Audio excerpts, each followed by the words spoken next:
There is a Peanuts cartoon that shows Lucy standing with her arms folded in a stern expression. Charlie Brown pleads with her, "Lucy, you must be more loving. This world really needs love.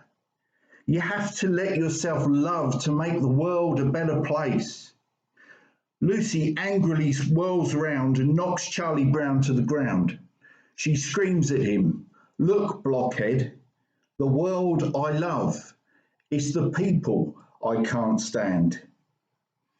You know, all of us in our lives come across people that we perhaps don't like very much, people we struggle with, people who wind us up, people who get us down, people who make us cross, people who are belligerent and argumentative.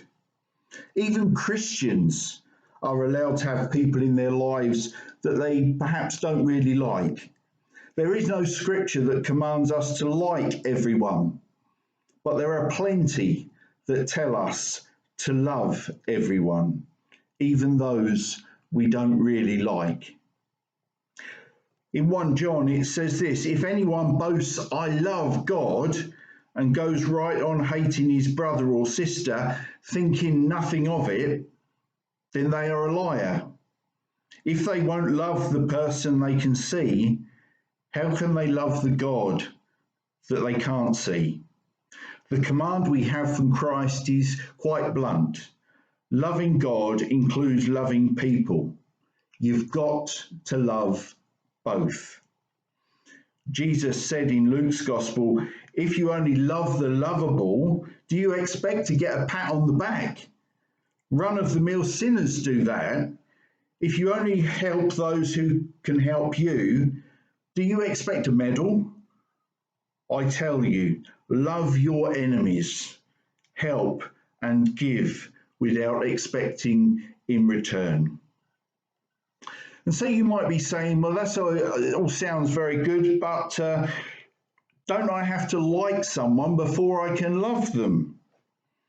Just before Jesus was nailed to the cross, he shared a meal. It's that we're remembering in this short service this evening.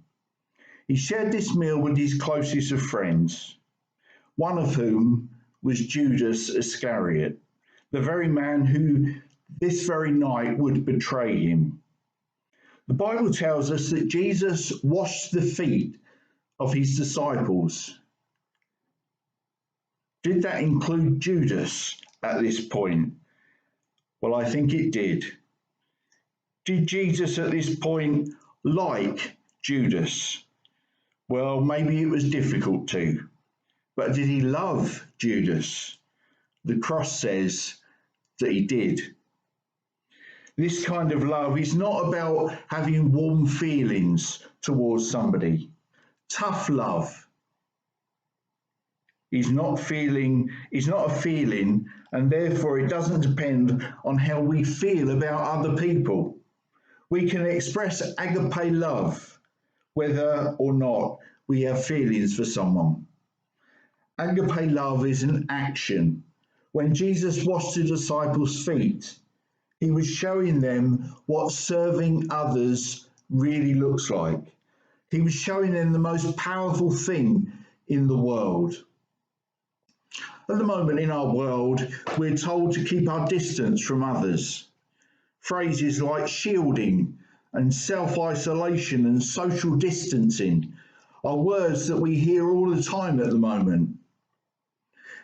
But when Jesus was here, he washed his disciples' feet, therefore showing that God doesn't distance himself when things get tough. When there is a risk of getting involved, within 24 hours, Jesus would be dead and buried. But still he served by getting his hands dirty through loving service. Friends, you will have to sometimes force yourself to love some people with this kind of love. You might say, but you don't know what they're like. Well, it says in Romans chapter 5 and verse 8 that while we were still sinners, Christ died for us. Remember the story of a man called Harry. He gets a job painting white lines down the middle of roads. On his first day, he does very well indeed, and he paints about 6 miles of roads. On the second day, he does 4 miles. But on the third day, he's down to doing just 2 miles. I don't understand it, said his foreman. You were doing so well. What happened? Well, it's obvious, said Harry. Every day I'm getting further and further away from the can of paint. Friends, sometimes we are like the man painting those lines down the road. We really do make life hard for ourselves at times. Jesus is making it clear what it means to be a Christian, to love one another. I ask you to consider something like the man with his paint pot. We need to do things differently in order to make an effect. You don't have to like someone in order to love them. Did Jesus love Judas? Well, what he did the next day showed that he did.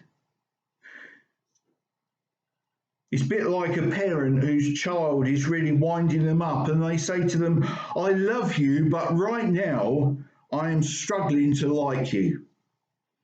You might say to someone, I like you because, but agape love says, I love you in spite of. Can I tell you what the power of the gospel is?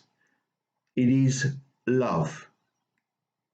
It was love that held Jesus on that cross. One person totally committed, dedicated and submitted to God makes hell tremble. There is another pandemic in our world at this moment in time, which is just as deadly as the coronavirus, and it is sin. It keeps us from loving God and others in the way that we should. Every single one of us needs to declare right now that we're going to love others to the best of our ability. Let's declare war on hatred, war on bitter relationships. Let's declare war on broken marriages and on dysfunctional families. 1 Peter says this, above all, love each other deeply, because love covers over a multitude of sins. You and I have to choose to love every day, because love covers over our differences and our bitterness towards others. And so where do we start? Well, a prerequisite to developing love is praying for people. Even people that you don't like very much. Praying for them sincerely and regularly. Pray for God to bless them. It can be a hard thing to do, but it's a place to start. Make a list of the people you find it hard to like and pray for each one of them this Easter that God would really bless them. Again, Jesus is our model, as we will recall tomorrow on the cross. He spoke words even then of love and forgiveness. Father, he said, forgive them, for they don't know what they're doing. Amen.